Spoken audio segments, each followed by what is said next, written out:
A seu tempo, quando resvalar o seu pé. Deuteronômio 32, 35. Nesse versículo, os ímpios e incrédulos israelitas, que era o povo visível de Deus e que viviam debaixo de sua graça, são ameaçados com a vingança do Senhor. Apesar de todas as obras maravilhosas que Deus operara em favor desse povo, este permanecia sem juízo e destituído de entendimento. Como está escrito no versículo 28, e mesmo sob todos os cuidados do céu, produziram fruto amargo e venenoso, conforme verificamos nos 2 versículos anteriores. A declaração que escolhi para o meu texto, a seu tempo, quando resvalar o seu pé, parece subentender as seguintes questões relativas à punição e destruição que aqueles ímpios israelitas estavam sujeitos a sofrer. 1. Que eles estavam sempre expostos à destruição, assim como está sujeito a cair todo aquele que se coloca de pé ou anda por lugares escorregadios. A maneira como serão destruídos vem aí representada pelo deslize de seus pés. A mesma citação encontramos no Salmo 73, 18 e 19. Tu certamente os pões em lugares escorregadios e os fazes cair na destruição. 2. Faz supor também que estavam sempre sujeitos a uma súbita e inesperada destruição, à semelhança daquele que anda por lugares escorregadios e a qualquer instante pode cair. O ímpio não consegue prever se no momento ficará de pé ou se em seguida cairá. Quando cai, cai subitamente, sem aviso, como está escrito também no Salmo 73, 18 e 19. Tu certamente os pões em lugares escorregadios e os fazes cair na destruição, como ficam de súbito assolados, totalmente aniquilados de terror. 3. Outra coisa explícita no texto é que os ímpios estão sujeitos a cair por si mesmos, sem serem derrubados pelas mãos de outrem, pois aquele que se detém ou anda por terrenos escorregadios não precisa mais do que o seu próprio peso para cair por terra. 4. E também a razão pela qual ainda não caíram e não caem é por não haver chegado ainda o tempo determinado pelo Senhor. Pois está escrito que quando este tempo determinado ou escolhido chegar, seu pé irá resvalar, e então serão entregues à queda, para a qual já estão predispostos por causa do próprio peso. Deus não os susterá mais em lugares escorregadios, mas vai deixá-los sucumbir. Então, nesse exato momento, cairão em destruição, à semelhança daqueles que transitam em terrenos escorregadios, à beira de precipícios, e não conseguem se manter de pé sozinhos, caindo imediatamente e se perdendo ao serem abandonados. Eu insistiria agora num exame maior das seguintes palavras: não há nada, a não ser a boa vontade de Deus, que impeça os ímpios de caírem no inferno a qualquer momento. Por mera boa vontade de Deus, me refiro à sua vontade soberana, ao seu livre-arbítrio, o qual não é restringido por nenhuma obrigação, nem tolhido por qualquer tipo de dificuldade. Em última análise, sob qualquer aspecto, nada, exceto a vontade de Deus, tem poder para preservar os ímpios da destruição por um instante sequer. A verdade dessa observação transparecerá nas seguintes considerações. 1. Não falta poder a Deus para lançar os ímpios no inferno a qualquer momento. A mão dos homens não é suficientemente forte quando Deus se levanta. O mais forte deles não tem poder para resistir-lhe e ninguém consegue se livrar de suas mãos. Ele não só pode lançar os ímpios no inferno, como pode fazê-lo com a maior facilidade. Muitas vezes, uma autoridade terrena encontra grande dificuldade em dominar um rebelde, o qual acha meios de se fortalecer e se tornar mais poderoso pelo número de seguidores que alicia. Mas com Deus não é assim. Não há força que resista ao seu poder. Mesmo que as mãos se unam e que enormes multidões de inimigos do Senhor juntem suas forças e se associem, serão todos facilmente despedaçados. São como montes de palha seca e leve diante de um furacão, ou como grande quantidade de restolho perto de chamas devoradoras. Nós achamos fácil pisar e esmagar uma lagarta que se arrasta pelo chão. Achamos fácil também cortar ou chamuscar um fio de linha fino que segura alguma coisa. Então é simples para Deus, quando lhe apraz, lançar seus inimigos no inferno profundo. Quem somos nós que imaginamos poder resistir àquele diante do qual a repreensão, a terra inteira treme em seus alicerces, e perante quem as pedras tombam? 2. Eles merecem ser lançados no inferno. Assim, a justiça divina não se interpõe no caminho dos ímpios, nem faz objeção pelo fato de Deus usar seu poder infinito para destruí-los a qualquer momento. Muito pelo contrário, a justiça fala assim da árvore que produz frutos maus. Pode cortá-la. Para que está ela ainda ocupando inutilmente a terra? Lucas 13, verso 7. A espada da justiça divina está o tempo todo erguida sobre suas cabeças, e somente a mão de absoluta misericórdia soberana e a mera vontade de Deus podem detê-la. 3. Os ímpios já estão debaixo da sentença de condenação ao inferno. Eles não só merecem ser lançados ali, mas a sentença da lei de Deus, esse preceito de eterna e imutável retidão que o Senhor estabeleceu entre si mesmo e a humanidade, também se coloca contra eles, e assim os mantém. Portanto, tais homens já estão destinados ao inferno. O que não crê já está condenado. João 3,18. Assim, todo impenitente pertence verdadeiramente ao inferno. Ali é o seu lugar. Ele é de lá, como lemos em João 8,23. Vós sois cá de baixo, e para lá é destinado. Este é o lugar que a justiça, a palavra de Deus e a sentença de sua lei imutável reservam para ele. 4.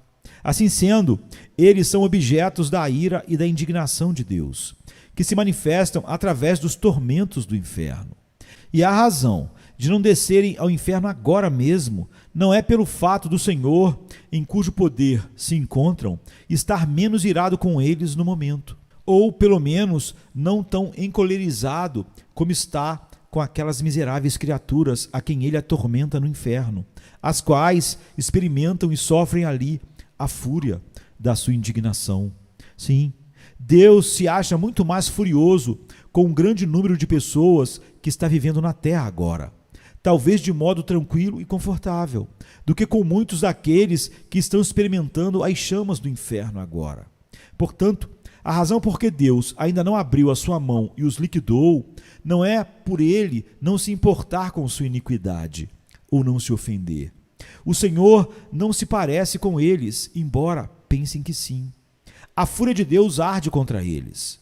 Sua condenação não demora. O abismo está preparado. O fogo está pronto. A fornalha incandescente está ardendo, pronta para recebê-los. As chamas vermelhas queimam. A espada luminosa foi afiada e pesa sobre suas cabeças. O inferno abriu a sua boca debaixo deles. 5. O diabo está pronto a cair sobre os ímpios, para apoderar-se deles como coisa sua, no momento em que Deus o permitir. Eles lhe pertencem. Suas almas encontram-se em seu poder e sob o seu domínio. As Escrituras os apresentam como propriedade de Satanás, em Lucas 11:21. Os demônios os espreitam, estão sempre ao seu lado, à sua direita, esperando por eles como leões famintos e enfurecidos que veem a presa, aguardando a hora de agarrá-la. Porém, são restringidos por enquanto. Se Deus retirasse sua mão, a qual os refreia, eles cairiam sobre suas pobres almas num instante. A velha serpente está pronta para dar o bote. O inferno escancara sua boca para recebê-los. E se Deus permitisse, seriam rapidamente engolidos e consumidos. 6. Nas almas dos pecadores reinam aqueles princípios diabólicos que os faria arder agora mesmo no inferno, se não fosse a restrição imposta por Deus. Existe, na própria natureza carnal do homem, uma potencialidade alicerçando os tormentos do inferno. Há aqueles princípios corruptos que agem de maneira poderosa sobre eles, que os dominam completamente e que são sementes do fogo do inferno. Esses princípios são ativos e poderosos, de natureza extremamente violenta, e se não fosse a mão restringidora do Senhor sobre eles, seriam logo destruídos. Iriam arder em chamas da mesma forma que a corrupção e a rebeldia fazem arder os corações das pessoas condenadas, gerando nelas os mesmos tormentos. As almas dos ímpios são comparadas nas Escrituras com o mar agitado, como está em Isaías 57, verso 20. Por enquanto, Deus controla as iniquidades deles pelo seu imenso poder, como faz com as ondas enfurecidas do mar, dizendo: virão até aqui, mas não prosseguirão. Mas se Deus retirasse deles o seu poder refreador, seriam todos tragados por elas. O pecado é a ruína e a miséria da alma. Ele é destrutivo pela própria natureza. E se Deus o deixasse sem controle, não seria preciso mais nada para tornar as almas humanas absolutamente miseráveis. A corrupção no coração do homem é algo cheio de fúria incontrolável e sem freio. Enquanto os pecadores viverem aqui, essa fúria será como fogo reprimido pelas restrições divinas. Ao passo que, se fosse liberada, incendiaria o curso natural da vida. E como o coração é um poço de pecado, este mesmo pecado iria imediatamente transformar a alma num forno incandescente ou numa fornalha de fogo e enxofre, caso não fosse restringido pelas mãos soberanas de Deus por enquanto. 7. O fato de não haver sinais visíveis da morte por perto não quer dizer que haja, por um momento sequer, segurança para os ímpios. O fato do homem natural ter boa saúde, de não prever que poderia deixar este mundo num minuto por acidente, de não haver perigo visível à sua volta, nada disso lhe serve de segurança.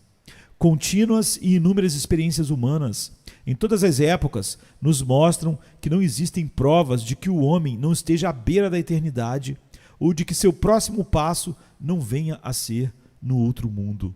Os caminhos e meios invisíveis e imprevistos de chegar lá são incontáveis e inconcebíveis. Os homens não convertidos caminham por cima das profundezas do inferno, sobre uma superfície frágil, onde existem várias áreas quebradiças, também invisíveis, as quais não conseguirão aguentar o seu peso. As flechas da morte voam ao meio-dia, sem serem vistas. O olhar mais atento não pode distingui-las. Deus tem muitas maneiras diferentes e misteriosas de tirar os homens pecadores do mundo e despachá-los para o inferno. Não há nada que faça crer que o Senhor precise de ajuda de um milagre, ou que necessite se desviar do curso natural de sua providência para destruir qualquer pecador. A qualquer momento ele pode fazer isso, sempre e sempre. Desde que todos os meios para fazer os ímpios deixarem este mundo estão de tal forma nas mãos de Deus, tão absoluta e universalmente sujeitos ao seu poder e determinação, segue-se que a ida dos pecadores para o inferno a qualquer momento depende simplesmente da vontade de Deus, quer usando meios ou não. 8. O cuidado e a prudência dos homens naturais em preservar suas vidas, ou o cuidado de terceiros em preservá-las, não lhes dá segurança por um momento sequer. A providência divina e a experiência humana testificam isso. Existem evidências claras de que a sabedoria dos homens não lhes é segurança contra a morte. Se não fosse assim, haveria uma diferença entre a morte prematura e inesperada de homens sábios e prudentes e dos demais. Mas o que acontece realmente? Como morre o homem sábio, assim morre o tolo. Eclesiastes 2:16. 9. Todo o esforço e artimanha dos ímpios para escaparem do inferno não os livram do mesmo, nem por um momento, pois continuam a rejeitar a Cristo e, portanto, permanecem ímpios. Quase todos os homens naturais que ouvem falar do inferno alimentam a ilusão de que vão escapar dele. Quanto à sua própria segurança, confiam em si mesmos. Se vangloriam de que fizeram, do que estão fazendo e do que pretendem fazer. Cada um traça seu próprio plano, pensa em como evitar a condenação e se vangloria de que irá tramar tão bem todas as coisas que seu esquema, com certeza, não falhará.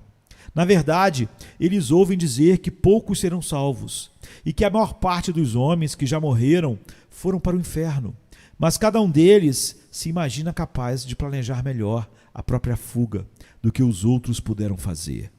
Dentro de si mesmos, dizem que não pretendem ir para este lugar de tormento e que pretendem tomar todo o cuidado necessário, esquematizando as coisas de tal forma a não terem possibilidade de falhar.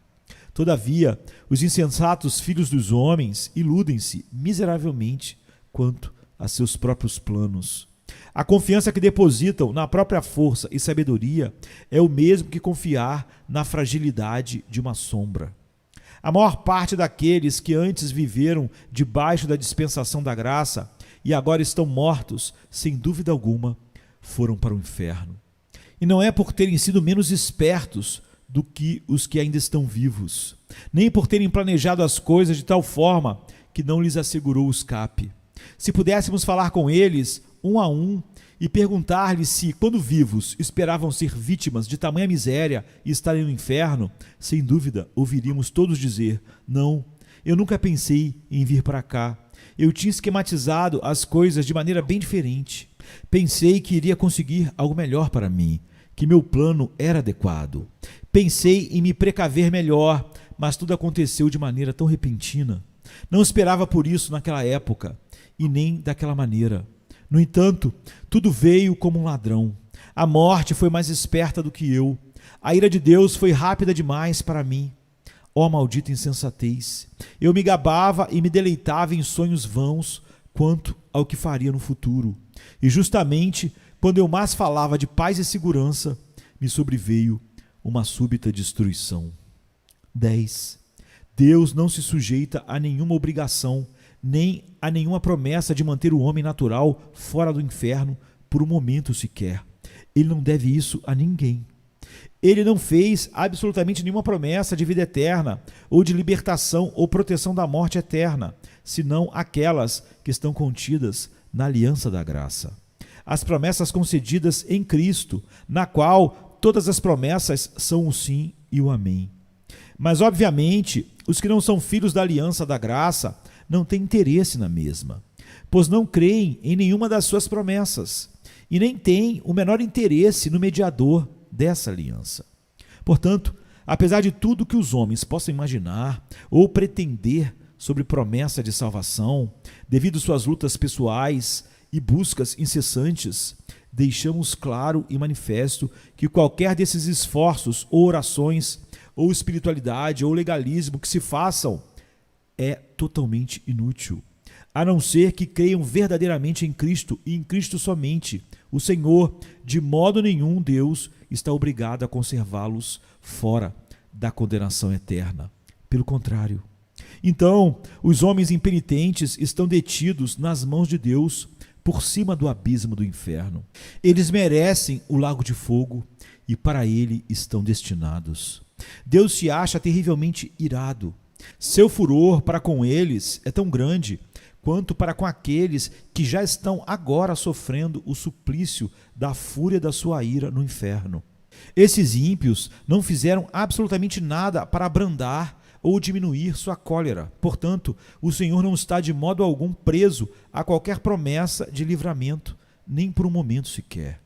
O diabo espera por eles. O inferno já escancarou a sua boca para tragá-los. O fogo latente em seus corações agrava-se agora, querendo explodir. E como continuam sem o menor interesse no mediador, não existem meios ao alcance deles que lhes possa dar segurança. Em suma, eles não têm refúgio e nada onde se segurar. O que os retém a cada instante é a absoluta boa vontade divina e a clemência sem compromisso, sem obrigação de um Deus irado. Agora avancemos para a aplicação dessa verdade. Essa mensagem pode despertar as pessoas não convertidas para o significado do perigo que estão correndo. Isso que vocês escutaram é o caso de todo aquele que não está em Cristo, ou cristãos nominais. Esse mundo de tormento, isto é, o lago de enxofre incandescente, está aberto debaixo dos seus pés. Ali encontra-se o terrível abismo de chamas que ardem com a fúria de Deus, e o inferno com sua imensa boca escancarada. E vocês não têm onde se apoiarem, nem coisa alguma aonde se segurarem. Não existe nada entre vocês e o inferno, senão o ar. E só o poder e o favor de Deus podem sustentá-los. Provavelmente, vocês não têm consciência dessas coisas. Acham que vão conseguir se livrar do inferno e não veem nisso tudo a mão de Deus. E olham as coisas ao seu redor, como o bom estado da sua saúde física, os cuidados que tomam de suas vidas e os meios que usam para sua própria preservação. Mas essas coisas não representam absolutamente nada. Se Deus retirasse sua mão, elas de nada valeriam para impedir-lhes a queda. Elas valem tanto como a brisa tênue que tenta sustentar uma pessoa no ar. Suas iniquidades fazem vocês pesados como chumbo, pendentes para baixo, pressionados em direção ao inferno pelo próprio peso. E se Deus permitisse que caíssem, vocês afundariam imediatamente, desceriam com a maior rapidez e mergulhariam nesse abismo sem fundo. Sua saúde, seus cuidados e prudência, seus melhores planos, toda a sua suposta retidão, de nada valeriam para sustentar e conservar vocês fora do inferno. Seria como tentar segurar uma avalanche de pedras com uma teia de aranha. Se não fosse a misericórdia de Deus, a terra não suportaria vocês por um só momento, pois são uma carga para ela. A natureza geme por causa de vocês. A criação foi obrigada a se sujeitar à escravidão involuntariamente por causa da corrupção de vocês. Não é com prazer que o sol brilha sobre vocês, para que sua luz ilumine vocês para pecarem e servirem a Satanás. A terra não produz de bom grado seus frutos para satisfazer a luxúria de vocês, nem está disposta a servir de palco à exibição de suas iniquidades. Não é voluntariamente que o ar alimenta a sua respiração, seus pulmões, mantendo viva a chama dos seus corpos, enquanto vocês gastam a vida servindo os inimigos de Deus. As coisas criadas por Deus são boas e foram feitas para que o homem, por meio delas, servisse ao Senhor e o glorificasse. Não é com prazer que elas prestam serviço a outros propósitos e gemem quando são ultrajadas ao servirem objetivos tão contrários à sua finalidade e natureza. E a própria terra vomitaria vocês se não fosse a mão soberana daquele a quem vocês tanto têm ofendido segundo após segundo. Eis aí as nuvens negras da ira de Deus pairando agora sobre suas cabeças carregadas por uma tempestade ameaçadora cheia de trovões. Não fosse a mão restringidora do Senhor, elas arrebentariam imediatamente sobre vocês. A misericórdia soberana de Deus, por enquanto, refreia esse vento impetuoso. Do contrário, ele sobreviria com fúria. Sua destruição ocorreria repentinamente e vocês seriam como a palha dispersada pelo vento. A ira de Deus é como grandes águas represadas que crescem mais e mais, aumentando de volume até que encontram uma saída. Quanto mais tempo a correnteza for reprimida, mais rápido e forte será o seu fluxo ao ser liberada. É verdade que até agora ainda não houve um julgamento pelas tuas obras mais. A enchente da vingança de Deus encontra-se represada. Mas, por outro lado, sua culpa cresce cada vez mais. E dia a dia vocês acumulam mais e mais ira contra si mesmos. As águas estão subindo continuamente, fazendo sua força aumentar mais e mais. Nada, a não ser a misericórdia de Deus, detém as águas até agora, as quais não querem continuar represadas e forçam uma saída. Se Deus retirasse sua mão das comportas, elas se abririam imediatamente e o mar impetuoso da fúria infinita e da ira de Deus iria se precipitar com furor inconcebível e cairia sobre vocês com poder onipotente. E mesmo que tua força fosse 10.000 vezes maior do que é, sim, 10.000 vezes maior do que a força do mais forte e vigoroso diabo do inferno, não valeria nada para resistir ou deter a ira divina. O arco da ira de Deus já está preparado e a flecha ajustada ao seu cordel. A justiça aponta a flecha para o seu coração e estica o arco. E nada, senão a misericórdia de Deus, um Deus irado, que não se compromete e a nada se obriga, impede que a flecha se embeba agora mesmo com o sangue de todos vocês. Assim, estão todos vocês que nunca experimentaram uma transformação real em seus corações pela ação poderosa e soberana do Espírito Santo do Senhor em suas almas. Todos vocês que não nasceram de fato de novo, nem foram feitos novas criaturas, ressurgindo da morte do pecado para um estado de luz e para uma vida nova, nunca experimentada antes. Por mais que vocês tenham modificado a conduta em muitas coisas e tenham possuído simpatias religiosas, cristãs e até mantido uma forma pessoal de cristianismo com suas famílias e, em particular, indo à casa do Senhor e aos cultos, sendo até severos quanto a isso, mesmo assim vocês estão nas mãos de um Deus irado. Somente sua misericórdia os livra de ser agora, nesse momento, tragado pela destruição eterna. Por menos convencidos que vocês estejam agora quanto às verdades ouvidas, no porvir serão plenamente convencidos disso. Aqueles que já se foram, que estavam na mesma situação que a sua, percebem que foi exatamente isso que lhes aconteceu, pois a destruição caiu de repente sobre muitos deles, quando menos esperavam e quando mais afirmavam viver em paz e segurança. Eles falavam paz, paz, quando não havia paz, como os falsos profetas de Israel. Agora eles veem que aquelas coisas nas quais puseram sua confiança para obter paz e segurança eram nada mais que uma brisa ligeira e sombras vazias. O Deus que mantém vocês acima do abismo do inferno abomina vocês. Ele está terrivelmente irado e seu furor contra vocês queima como um fogo abrasador. Ele vê vocês como apenas dignos de serem lançados no fogo. E seus olhos são tão puros que não podem tolerar tal visão. Vocês são 10.000 vezes mais abomináveis a seus olhos do que é a mais odiosa das serpentes venenosas para os olhos humanos. Você o tem ofendido infinitamente mais do que qualquer rebelde obstinado ofenderia a um governante, a um rei neste mundo. No entanto, nada, a não ser a sua mão, pode impedi-los de cair no fogo a qualquer momento. O fato de vocês não terem ido para o inferno a noite passada e de terem tido permissão de acordar ainda aqui, neste mundo, depois de terem fechado os olhos ontem para dormir, atribui-se ao mesmo favor e somente ao favor soberano de Deus. Não existe outra razão porque vocês não foram lançados no inferno ao se levantarem pela manhã, a não ser o fato da mão de Deus tê-los sustentado. E não existe outra razão porque vocês não caem no inferno neste exato momento. Ó pecador, pense no perigo terrível em que se encontra. É sobre uma grande fornalha de furor, sobre um abismo imenso e sem fim, cheio do fogo da ira que você está pendurado, seguro pela mão de Deus, cujo furor acha-se tão inflamado contra você como contra muitas pessoas já condenadas no inferno e que agora estão lá. Você está suspenso por uma linha tênue, com as chamas da cólera divina lampejando à sua volta, prontas para atearem fogo e queimá-lo por inteiro.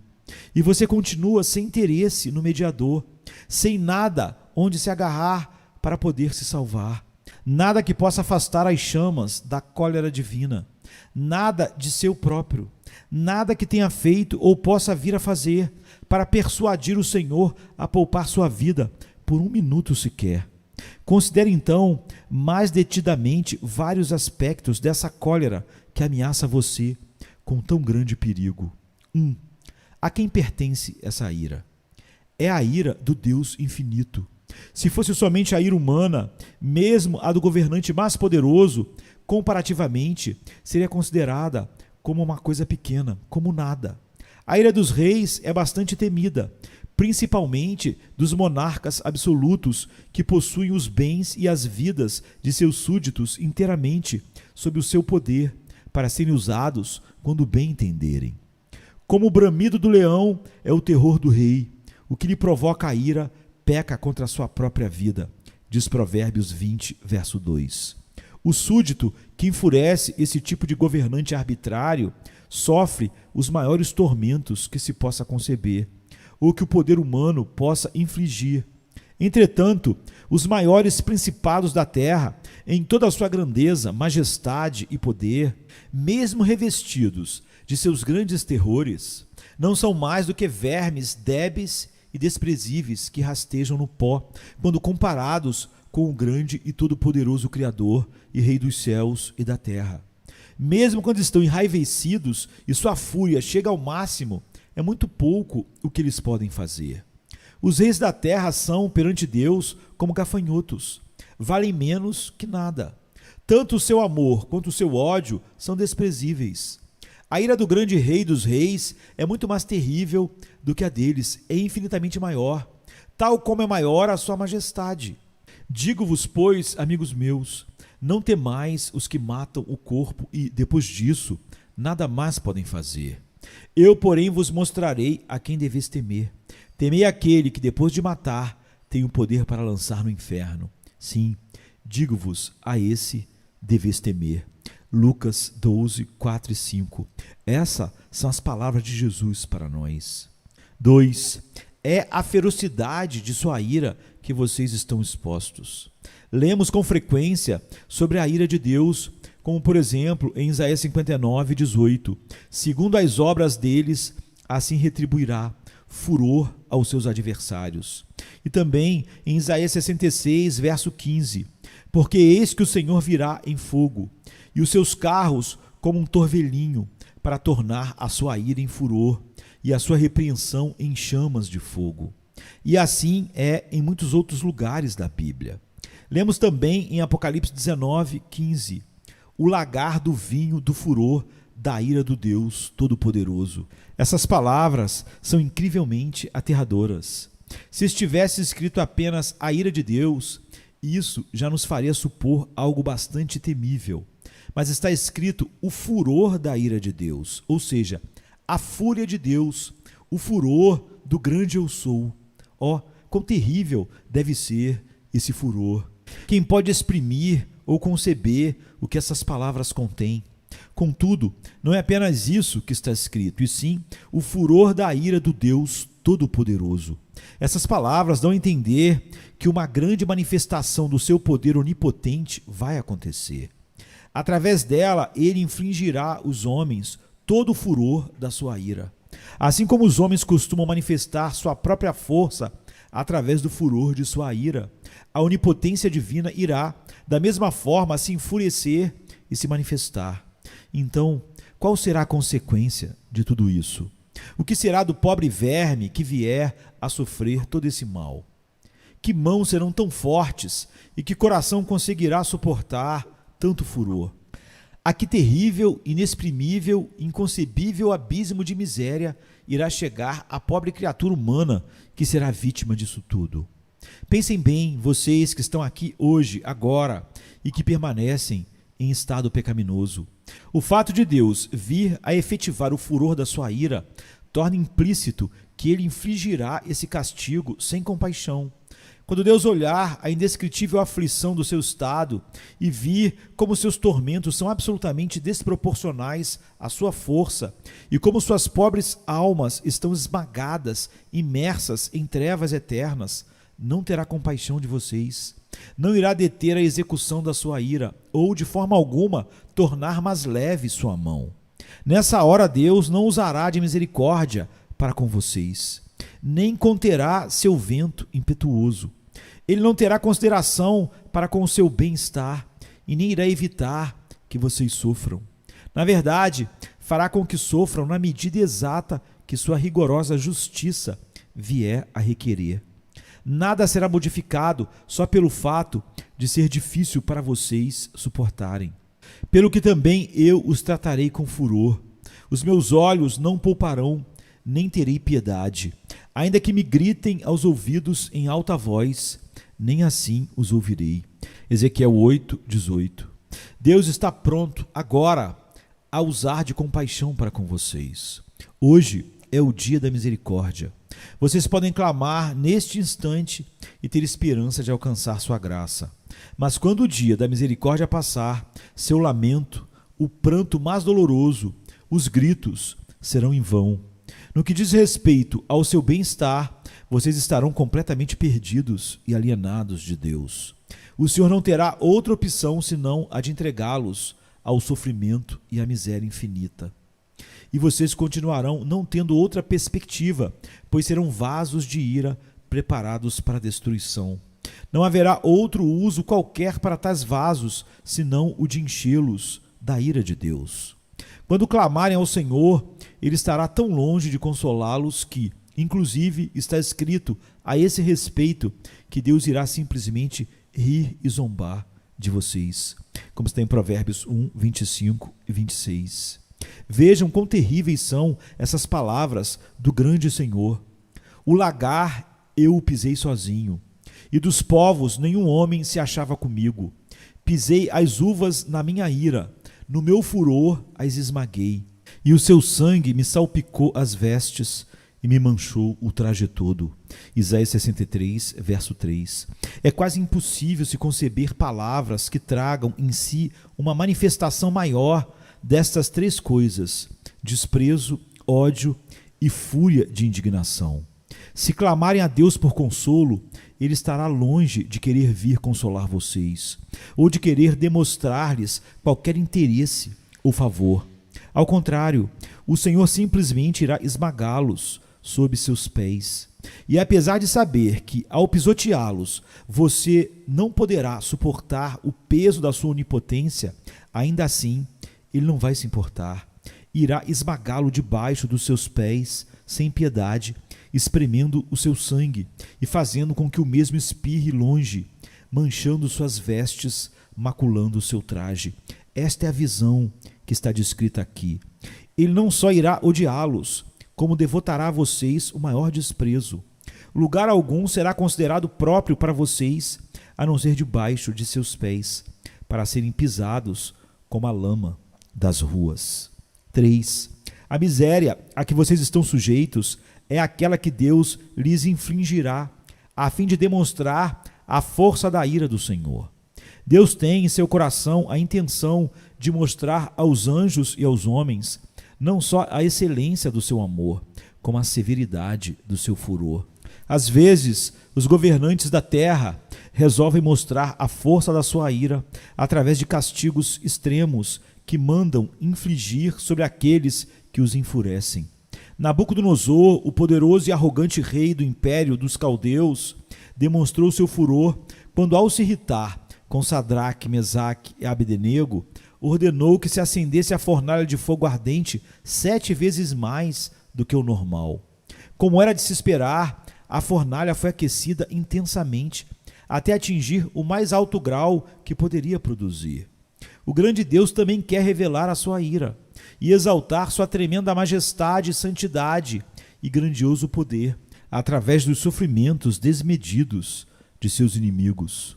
Que diremos, pois, se Deus, querendo mostrar a sua ira e dar a conhecer o seu poder, suportou com muita longanimidade os vasos da ira preparados para a perdição, diz Paulo em Romanos 9, 22.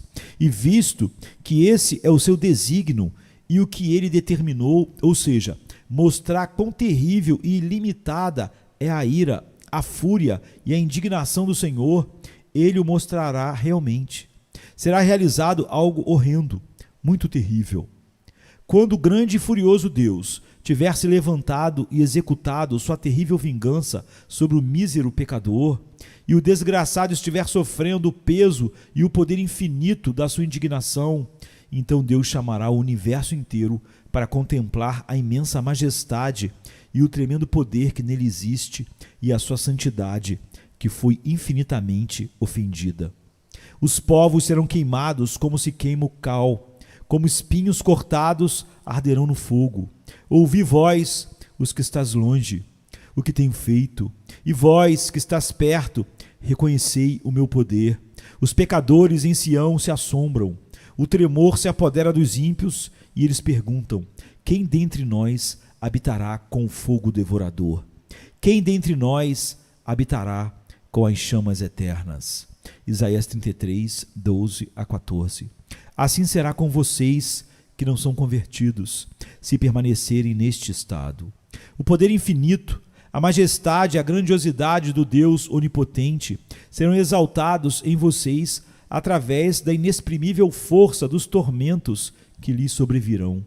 Vocês serão atormentados na presença dos santos anjos e na presença do Cordeiro, é o que diz Apocalipse. E quando estiverem neste estado de sofrimento, os gloriosos habitantes do céu sairão para contemplar este espetáculo horrendo e verão como é a ira e a fúria do Deus Todo-Poderoso.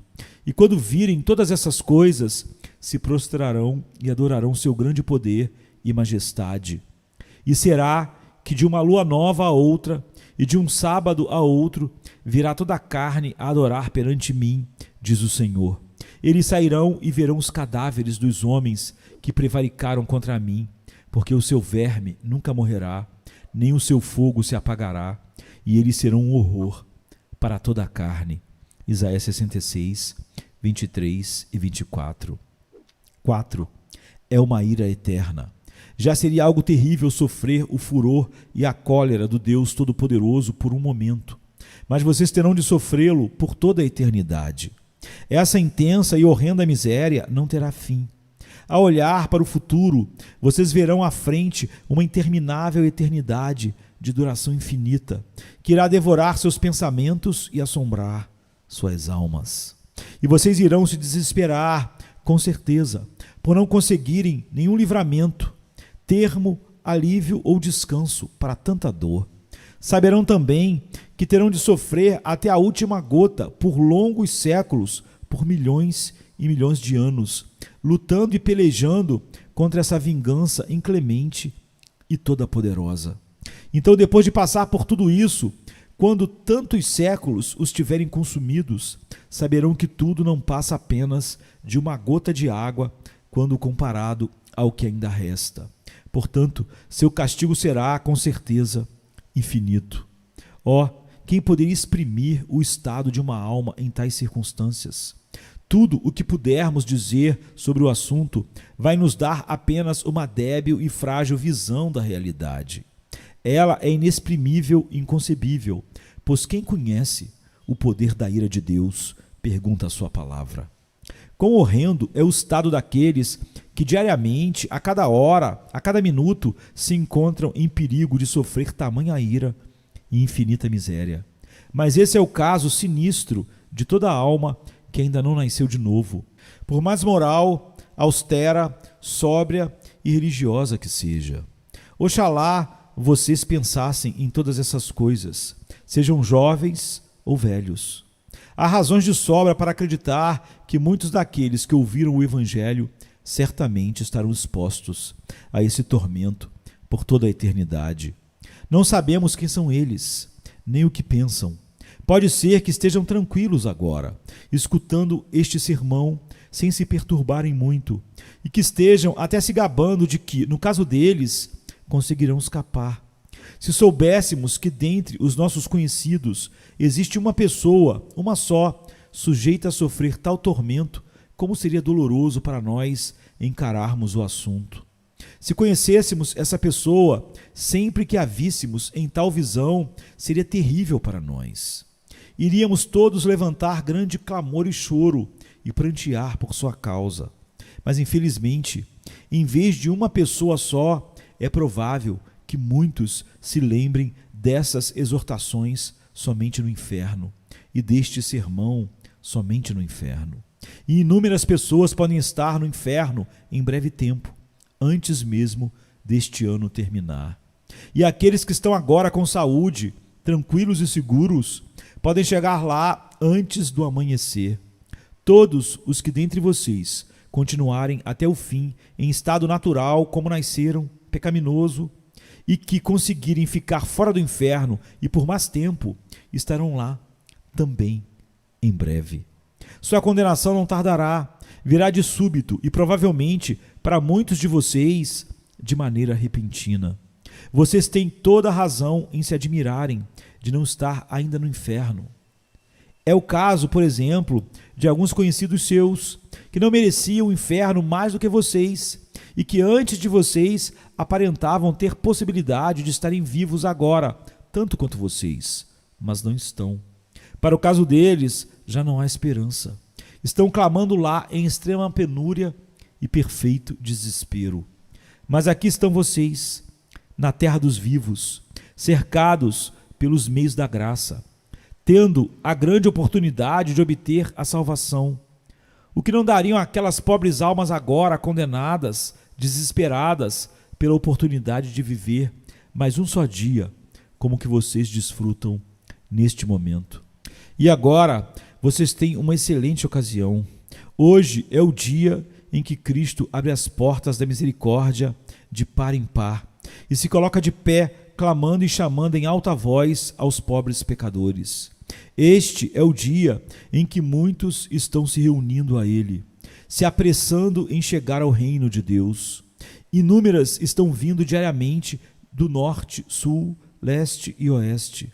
Muitos que estavam até bem pouco tempo nas mesmas condições miseráveis que vocês estão felizes agora, com os corações cheios de amor por aquele que os amou primeiro e os salvou de seus pecados com seu próprio sangue, regozijando-se na esperança de ver a glória de Deus. Como é terrível ser deixado para trás num dia assim, ver os outros se banqueteando enquanto vocês estão penando e se definhando. Ver os outros se regozijando e cantando com alegria no coração, enquanto vocês só têm motivos para prantear por causa do sofrimento de seus corações e de lamentar por causa das aflições de suas almas. Como podem vocês descansar por um momento sequer em tal estado de alma? Será que suas almas não são tão preciosas como as almas daqueles que, dia a dia, estão se juntando ao rebanho de Cristo? Não existem, porventura, muitos que, apesar de estarem há longo tempo neste mundo, até hoje não nasceram de novo e, por isso, são estranhos à comunidade de Israel e nada têm feito durante a vida a não ser acumular ira sobre ira para o dia do castigo eterno? Ó senhores, o caso de vocês é, sem dúvida, extremamente perigoso. A dureza de seus corações e sua culpa são imensas. Acaso vocês não veem como geralmente pessoas de sua idade são deixadas para trás na dispensação da misericórdia de Deus? Vocês precisam refletir e despertar do seu sono, pois jamais poderão suportar a fúria e a ira do Deus infinito. E vocês que são rapazes e moças, irão negligenciar este tempo precioso que desfrutam agora, quando tantos outros jovens de sua idade estão renunciando às futilidades da juventude e correndo céleres a Cristo. Vocês têm neste momento uma oportunidade, mas se a desprezarem, sucederá o mesmo que agora está acontecendo com todos aqueles que gastaram em pecado os dias preciosos da sua mocidade, chegando a uma terrível situação de cegueira e insensibilidade. E vocês, crianças, que não foram convertidas ainda, não sabem que estão indo para o inferno, onde sofrerão a horrenda ira daquele Deus que agora está encolerizado contra vocês dia e noite? Será que vocês ficarão felizes em ser filhos do diabo, quando tantas outras já foram convertidas e se tornaram filhos santos e alegres do Rei dos Reis?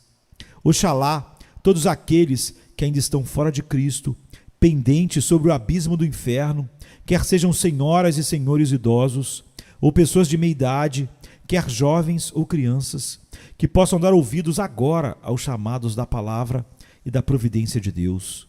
Este ano aceitável do Senhor, que é um dia de grandes misericórdias para alguns, sem dúvida, será um dia de extremo castigo para outros. Quando negligenciam suas almas, os corações dos homens se endurecem e sua culpa aumenta rapidamente.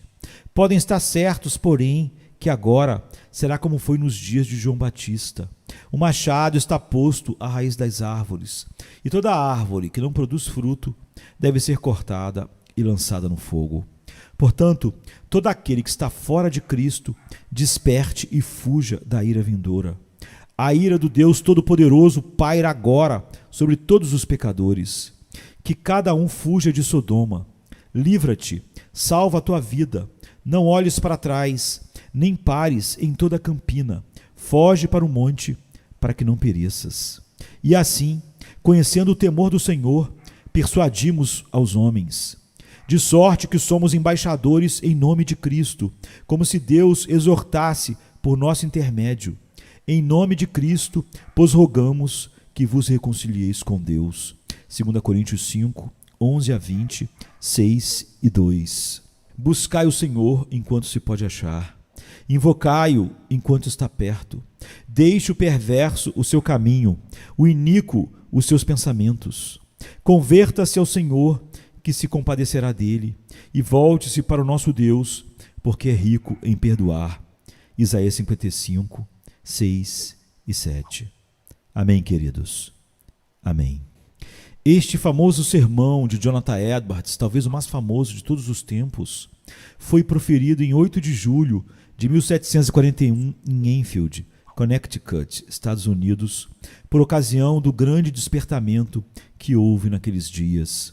Quase todos os que a ele se referem dizem que foi acompanhado pelo poder de Deus de forma extraordinária, causando um impacto inesquecível naqueles que o ouviram e em tantas gerações posteriores.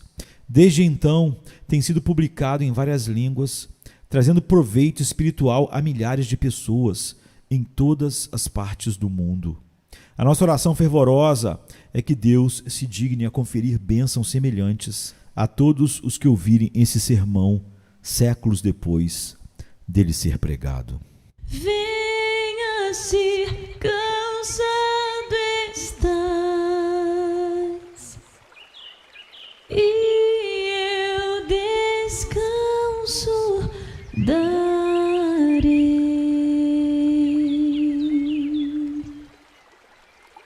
Tu descansarás.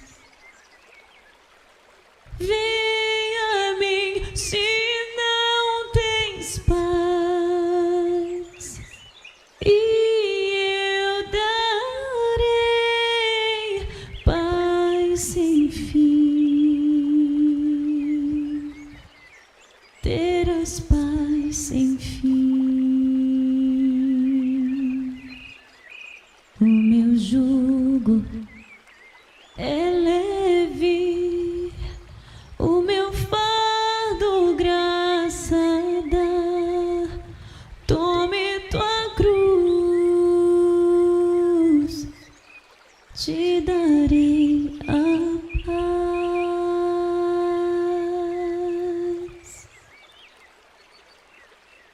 Venha o aflito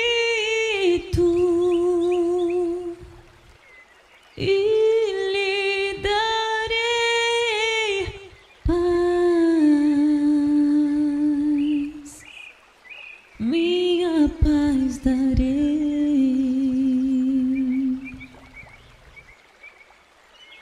Vem